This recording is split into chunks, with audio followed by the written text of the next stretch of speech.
আজকের ভিডিওতে থাকছে অরেসিয়া মাদ্রাসা এবং আমরা ওখানে গিয়ে কি করলাম না করলাম সেগুলোই আপনাদেরকে দেখাবো। আশা করি ভিডিওটা ভালো লাগবে, সবাই দেখে যাবেন ইনশাআল্লাহ।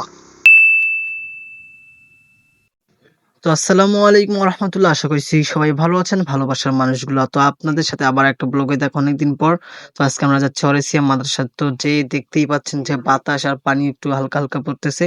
তো আমরা ফ্রেন্ডরা মিলে ওখানে যাচ্ছি চয়েস দেওয়ার জন্য। তো কথা বলতে বলতে অলরেডি চলে এসেছি মাদ্রাসার সামনে। তারপর আমরা মাদ্রাসাটা একটু আশপাশ ঘুরলাম। তারপর যাওয়া মাত্র আমাদেরকে এই ফর্মটা দিল, বলতেছে যে এটা পূরণ করে দেওয়ার জন্য। তো আমার বন্ধু মুশফিকুর ওটা পূরণ করতেছে। তো আর আমি মাদ্রাসাটা একটু দেখতেছিলাম যে কেমন কি না কি।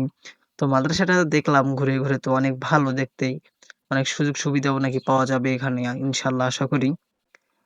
তো মাদ্রাসাটা তো আমি এই পাশ থেকে এই পাশ ঘুরে ঘুরে দেখতেছি আর ভিডিও করতেছি। আপনারা তো জানেন আমার ভিডিও করার কাম। তো হ্যাঁ, যারা আমার পেজটা ফলো করে দেন নাই, এক্ষুনি পেজটা ফলো করে দেন।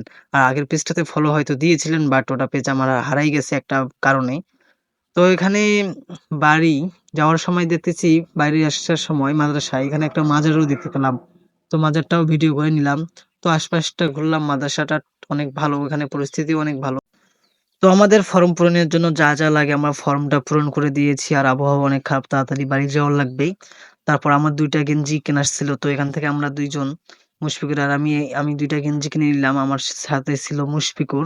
তো এখানে গেঞ্জি নিলাম, অনেক সুন্দর গেঞ্জি। তো আপনারাও চাইলে নিতে পারেন। অনেক সুন্দর কালেকশন আছে দোকানটাতে। তো ওটা বদরগঞ্জে, তো লোকেশনটা বলতে পারতেছি না। তো একটু হালকা পাতলা নাস্তা করে নিলাম, কারণ খিদে লাগছে। দুপুর ২ টা পার হয়ে গেছে। তারপর আমাদের এই পাশে একটা ভ্যান পাইলাম, আর আমার বন্ধু ভ্যান মুছতেছে, কারণ বৃষ্টির পানি পড়তেছে। ভ্যানটা একটু ভিজে গেছে, তার জন্য ও ভ্যান মুছতেছে। তো অলরেডি আমরা ভ্যানে উঠে পড়েছি বাড়ি যাওয়ার জন্য। আর ওরা ২ জন আগেই চলে গেছে, আমরা ৪ জন ছিলাম। ওরা ২ জন আগেই চলে গেছে। আমরা একটু ভিতরে বাজারে ঢুকছিলাম, তার জন্য আমাদের দেরি হয়েছে। তো বৃষ্টি একটু বাড়তেছে আর বাতাসও অনেক। আপনারা সবাই জানেন যারা রংপুরে আছেন আমাদের এলাকার আশেপাশে। তারপর আস্তে এদের নাকি আবার ১ নাম্বার চাপ দিয়ে দিয়েছে। তো দেখুন শুধু তারা দুজনেই আমাকে একা রেখে ভ্যানের থেকে চলে গেছে নিচে ১ নাম্বার করার জন্য। আর আমি একা বসে আছি। ওদের এতই চাপ দিছে যে চলে গেছে। তারপর আমার বন্ধু করা শেষ হলে তারপর চলে আসলো। তো ওকে বললাম যে, "কিরকম স্বাদটা?" ও বলতেছে, "খুব শান্তিকর স্বাদ, এটা খুব শান্তি।" তারপর আবার ভ্যানে উঠে ঝটপট চলে আসলাম আমাদের বাংলাহাটের এইদিকে। তো বাংলাহাটে এসে নামলাম। তো আকাশটা বেশি ভালো না, তার জন্য বেশি দেরি করা হয় নাই। তো যারা আমার পেজটা ফলো করে দেন নাই, আমার পেজটা এক্ষুনি ফলো করে দেন।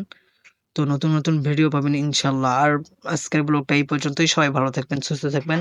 আল্লাহ হাফেজ। আসসালামু আলাইকুম ওয়া রাহমাতুল্লাহ।